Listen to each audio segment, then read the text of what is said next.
Ever since I was a kid, I've loved space, and more than almost any other show about space, Space Brothers captures that childhood wonder. It offers an optimistic but very attainable view of space travel in the near future, and tells its sci-fi tale with a cast of equally believable and immensely likable characters. I really can't recommend this show highly enough. I know 100 episodes is a big commitment, but it is absolutely worth watching every single one, and the OPs for the show are equally spectacular. I would say more, but it's taking every ounce of self-restraint I have not to start inserting Space Corps quotes into this episode, so let's dissect some OPs, starting with the first. With a heavy drum kick, we see the engines light up under a space shuttle, then smoke billows out over the ocean at Tanegashima Space Center and begins to encircle the sun, an image that, if we want to take it literally, represents mankind's yearning to tame the stars. The rockets flare, cut to a young boy, Nanba Muta, running toward the horizon. A dog and frog leap up into the air, and we cut to Muta's brother Hibito, also sprinting forward. A grasshopper and fish also jump skyward, and the boys leap forward in unison. Then, at last, the shuttle achieves liftoff, leaving Japan and the world behind. That's Tanegashima Cape behind them, by the way, the real location of JAXA's launch site. The rocket soars onward into the heavens, bringing us to our title. But let's take a moment to go back and appreciate this marvel of montage editing. The cut from the rocket flaring to the boys running and from their leap to takeoff implies a deep connection between kids wanting to jump around and play and our species' drive towards space travel. The cuts to leaping animals hammer this point home, positing that there is an innate drive in all living beings to reach for the stars, as it were, or perhaps that this is the culmination of all evolution. It's positively inspiring either way, which you'll find is a running theme in this show. We see the title cards burning up as they enter the Earth's atmosphere, which doesn't have any particular metaphorical significance beyond being eye-catching, but gives me an excuse to plug the One Punch Man video where I talked about atmospheric friction. Check that out on the screen right now. The title is burned into center frame as we're set spinning wildly between the moon and Earth. This implies a certain lack of control that people have over their lives, a theme that's definitely touched on in the show, and also sets the stage by reminding us that Space Brothers is as much about life back on Earth as it is colonizing the moon.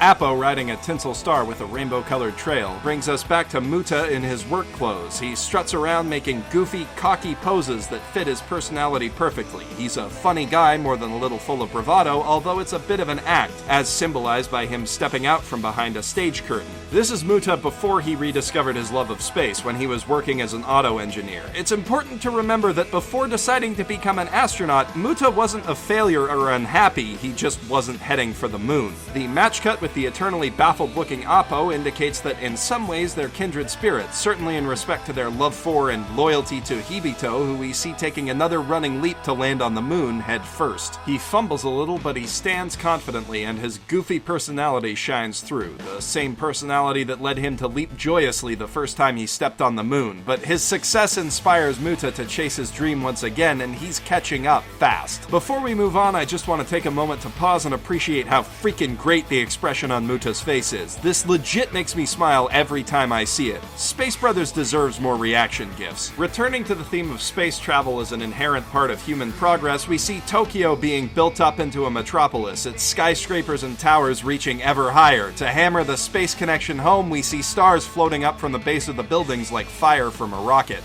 This next bit is built around another one of those absolutely brilliant cinematic conceits that's only possible in animation. All around the world we see people from all walks of life making rockets, be it out of chalk, blocks, or simple clay. This again alludes to space travel as a timeless and universal human dream. And here's where the movie magic comes in. Those dreams take flight for real, rocketing skyward to join the real shuttle as it heads into space. The astronauts very literally take mankind's hopes and dreams with them as they head for the stars. Before even rocket fuel, it's our imagination that propels us skyward. Again, this is a beautiful, inspiring image, and I love the attention to detail. Every rocket is unique, from the pencil and triangles some kid laid out on his desk, to a stack of tin cans, to a freaking banana. Even the towers in Tokyo take flight, implicitly placing the weight of society's continued progress on the astronauts' shoulders as well. If the directors were trying to cut a propaganda ad for space travel, they succeeded beautifully. How the brothers react to the pressures of these dreams also tells us a bit about them. Hibito Hibito is unshaken as they rocket past him, while the more uneasy Muta is thrown for a loop and holds on for dear life. But, and this is important, he does hold on. What makes Muta such an endearing protagonist is how he fails forward. We move on into space itself and cut to Hibito striding down the walkway at NASA in his spacesuit. This is match cut with Muta walking Appo down a road in Japan, while Mount Fuji and Kyoto loom in the background. This shows both brothers are taking their own journey towards space, and in particular the match between the launch tower and Mount Fuji implies that there's something primal about our yearning for space once again. The Space Brothers OPs are all well directed, but this one is particularly consistent with its motifs. In a flash, we see the supporting cast look skyward with smiling faces, particularly Muta and Hibito's parents, and we see that they're looking not at a rocket but at the brothers as they stand arm in arm beneath the moon. This image doesn't just depict heartwarming brotherly love though. Hibito and Muta are the tallest figures in the frame, and both are touching the moon, which implies that they will both one day reach outer space. Now that's the first stellar OP out of the way, but we've got time for one more, so let's launch right into it. Takuya Ohashi's distinctive vocal stylings carry us down from the sun to a view of the Earth as meteors transform into the show's title, and I'm reminded why Sukima's Switch is one of my favorite anime bands. We will definitely be coming back to them down the road. Once the rather long title card is gone, we see Muta taking a leisurely stroll with Appo at his side. This is decidedly slow, mellow imagery compared to the last OP. It's paced to match the song, but both will pick up soon. Next, we see Hibito running excitedly across the surface of the moon, his high energy contrasting with Muta's laid-back attitude. They are traveling in opposite directions, emphasizing their different paths through life, but as they pass each other at the threshold of their worlds, they switch costumes and roles. Well, almost. Muta's variant of the goofy, retrofied spacesuit is yellow like his track jacket, while Hibito's is the same orange as his hoodie. This scene is reminiscent of the passing of the baton in a relay race, and mirrors how Hibito will have to settle into his home life for a while as Muta gets ready for space. The two shots we see of them here also tell us about their dynamic. With their faces shrouded in shadow, the implication is that both are hiding their own secrets and worries, a big part of their character arcs moving forward. But when they look at each other, there's genuine brotherly fondness in their eyes. It's almost as though they're putting on a brave face for each other. Hibito wears his with an easy self-confidence, while Muta looks a bit more unsure and strained. As the title implies, this show is as much about capturing these fraternal bonds as it is espousing the wonders of astronomy. But there's plenty of that here too. Across Tokyo we see children, adults, and the elderly alike putting on glasses to watch an eclipse. This is another very efficient and potent montage, showing that fascination with the cosmos is something that we carry with us at every age, and it's something that even the rich and busy can pause to appreciate. What I love about these crowd shots is that they aren't just generic background filler. Every person in the crowd shows personality in how they react and even how they hold their glasses. As the eclipse peeks out from behind the clouds, we see that the sun and moon have been replaced by the brothers' hairdos. This image of Muta eclipsing Hibito seems to allude to the later story arc where Hibito is grounded by his PTSD, and the earlier relay image indicates to me that this is probably intentional. The music swells, and with an amazing match cut, we segue into the best part of this OP, the brothers and most of the supporting cast in wigs dancing along to Sukima Switch's smooth jams. And this dance is delightful. I mean, it's no Hare Hare Yukai, but on the bright side, it's no Hare Hare Yukai. It's not trying to start a meme, just prime us for the show's largely lighthearted tone. These shots tell us which characters will be supporting each brother, but beyond that, they just straight up make me smile. There are a lot of great little details poured into the individual character animations, like how the Muta wig falls off their dad's head halfway through the dance, and the punchline with Hibito's group is hilarious. As they jump to spin around, we see to our surprise and some of theirs that they're in zero gravity. Hibito flashes us a characteristically mischievous grin, and we learn a bit about the other characters as well. Mrs. Smith rolls with the punches and seems to be having fun with it, while her husband Ozzy gets more than a little flustered. The egotistical Jennifer nearly stumbles but immediately regains her cool composure, while Buddy Waters is thrown totally off balance. Again, it's the attention to detail and personality that make these OPs so good. The brothers shuffle forward, bumping shoulders as they crowd into the frame before giving each other a wry grin, reminding us that this is a fun, friendly rivalry before bringing us to this charming end card of them hanging off the moon.